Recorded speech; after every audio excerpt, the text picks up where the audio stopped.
Hi friends, welcome to my channel. இன்றைக்கி நம்ம சேனலில் குழந்தைகளுக்கான பதிவை தான் பார்க்க போகிறோம். குழந்தைகளுக்கு நோய் எதிர்ப்பு சக்தியை உருவாக்குவது எப்படின்னு பார்த்திங்கன்னா, கருவிலிருந்தே தொடங்கிடும். குழந்தை பிறந்த பிறகு தாய்ப்பால் வழியாக குழந்தைக்கு இம்யூனோகுளோபின்கள், அதுக்கப்புறமா ஆன்டிபாடிகள் கிடைக்கும். இது ஊட்டச்சத்துக்கள். இது ஒரு வகையான புரதம்னு சொல்லலாம். இது குழந்தைகளுக்கு நோய் எதிர்ப்பு சக்தியை அதிகரிக்கிறது. நெக்ஸ்ட்டு பார்த்திங்கன்னா, இதுக்கு நம்ம ஒரு பெற்றோர்கள் நம்ம குழந்தைக்கு எப்படி இயற்கையாகவே நோய் எதிர்ப்பு சக்தியை அதிகரிக்கலாம், அதுக்கு என்னென்ன உணவுகள் அளிக்கலாம். ஃபஸ்ட்டு தாய்ப்பால். நெக்ஸ்ட்டு நம்ம என்னென்ன கொடுக்கலாம் அப்படிங்கிறத பார்க்கலாம். தாய்ப்பால் 6 மாதம் கொடுக்கணும். 6 மாதம் நம்ம தாய்ப்பால் கொடுக்குறதுனால நோய் எதிர்ப்பு சக்தி அதிகரிக்கும். 6 மாதத்துக்கு மேலே ஃபஸ்ட்டு குழந்தைகளுக்கு நட்ஸ் வகைகள் கொடுக்கணும். இதில் நோய் எதிர்ப்பு சக்தி அதிகரிக்கும். நட்ஸ் வகைகளில் அதிகமான ஊட்டச்சத்துக்கள் இருக்குது. ஆன்டி ஆக்சிடென்ட்டுகள், புரதம், மினரல்களுடன் நல்ல கொழுப்பு அடங்கியது. இது குழந்தைகளுக்கு ரொம்ப அவசியமான உணவு. இதில் ஆலிவ் விதை ஒமேகா 3 கொழுப்பு அமிலம் நிறைஞ்சிருக்கு. அது நம்ம கொடுக்கலாம். இதை எப்படி கொடுக்கணும் அப்படின்னு பார்த்திங்கன்னா, குழந்தைகளுக்கு பால் நம்ம கொடுப்போம்ல, இப்போ காய்ச்சி பால்லாம் பசும்பால்லாம் காய்ச்சி கொடுக்கும்போது அந்த நட்ஸை பவுடர் ஆக்கி நம்ம அந்த பாலில் போட்டு சேர்த்து ஆற்றி அந்த மாதிரி கொடுக்கணும். அந்த மாதிரி கொடுத்திங்கனாலும் நம்மளுக்கு நோய் எதிர்ப்பு சக்தி குழந்தைக்கு அதிகரிக்கும். நெக்ஸ்ட்டு பார்த்திங்கன்னா, 6 மாதத்துக்கு மேலே நம்ம பவுடர் ஆக்கி கொடுக்கணும். அதுக்கப்புறம் பார்த்திங்கன்னா 10 மாதம் 1 வயசு ஆகிற டயத்தில் குழந்தைகளுக்கு முளைக்க ஆரம்பிச்சிடும். அந்த மாதிரி பல் போட்டதுக்கப்புறமா நம்ம அதை முழுசாகவே உருண்டை மாதிரி செஞ்சு நம்ம குழந்தைக்கு கொடுக்கணும். அது கடித்து சாப்பிட்ருவாங்க. நெக்ஸ்ட்டு பார்த்திங்கன்னா, சிட்ரஸ் பழங்கள் நோய் எதிர்ப்பு சக்தி அதிகரிக்கும். ஆரஞ்சு, எலுமிச்சை, சாத்துக்குடி, கிவி, கிரேப் ஃப்ரூட் போன்ற சிட்ரஸ் பழங்கள் சாறு எடுத்து நீங்கள் குடிக்க கொடுங்க.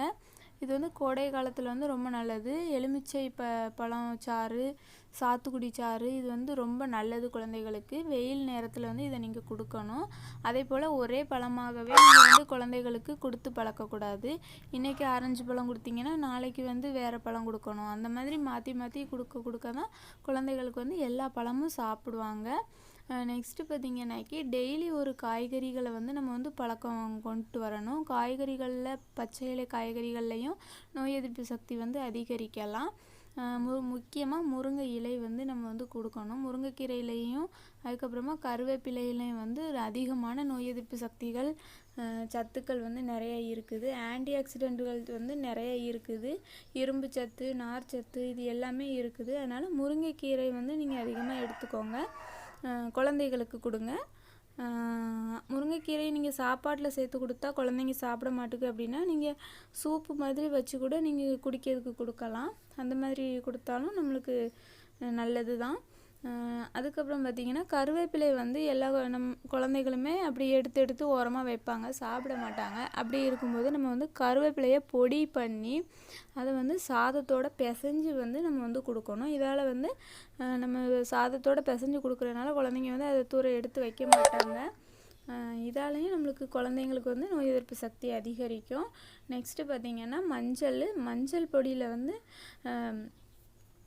என்னென்ன சத்துக்கள்லாம் இருக்குதுன்னு பார்த்திங்கன்னா, மஞ்சள் குர்குமினின் ஆக்சிடென்ட்டுகள் ஆன்டி ஆக்சிடென்ட் இது எல்லாமே இருக்குது. இது இருமல், காய்ச்சல், தும்மல், அரிப்பு, சளி, தொண்டை எரிச்சல், வறண்ட தொண்டை இது எல்லாமே சரியாக்கக்கூடிய ஒரு மருந்து தான் மஞ்சள் பொடி.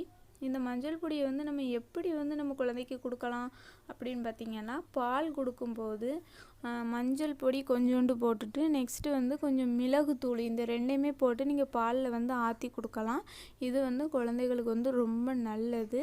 இந்த மாதிரி நீங்கள் நைட்டு இப்போ தூங்குறதுக்கு முன்னாடி குழந்தைகளுக்கு இந்த மாதிரி கொடுங்க. சளி பிடிக்காது இப்படி கொடுத்தீங்கன்னா. நெக்ஸ்ட்டு பார்த்திங்கன்னா, தயிர், மோர் ரொம்ப நல்லது குழந்தைகளுக்கு. தயிர், மோர் செரிமான பிரச்சனைகளையும் குணப்படுத்தக்கூடியது. அதுக்கப்புறம் பார்த்திங்கன்னா, வயிற்றோட பகுதி வந்து ஆரோக்கியத்தை தரக்கூடியது. இந்த தயிர் வந்து வயிறு வந்து நல்ல குளுமையாக இருக்கும். வயிறு வலி அந்த மாதிரி ப்ராப்ளம் எதுவுமே வராது. இதால் நோய் எதிர்ப்பு சக்தியும் அதிகரிக்கிறதுக்கு அதிகமான வாய்ப்பு இருக்குது. மோர், தயிர் அந்த மாதிரி பால் ஐட்டங்களும் குழந்தைகளுக்கு நல்லா கொடுங்க. ஓகே ஃப்ரெண்ட்ஸ், இந்த பதிவு உங்களுக்கு பயனுள்ளதாக இருக்கும்னு நம்புகிறேன். நம்ம சேனலை மறக்காமல் சப்ஸ்கிரைப் பண்ணுங்கள், லைக் பண்ணுங்கள், ஷேர் பண்ணுங்கள்.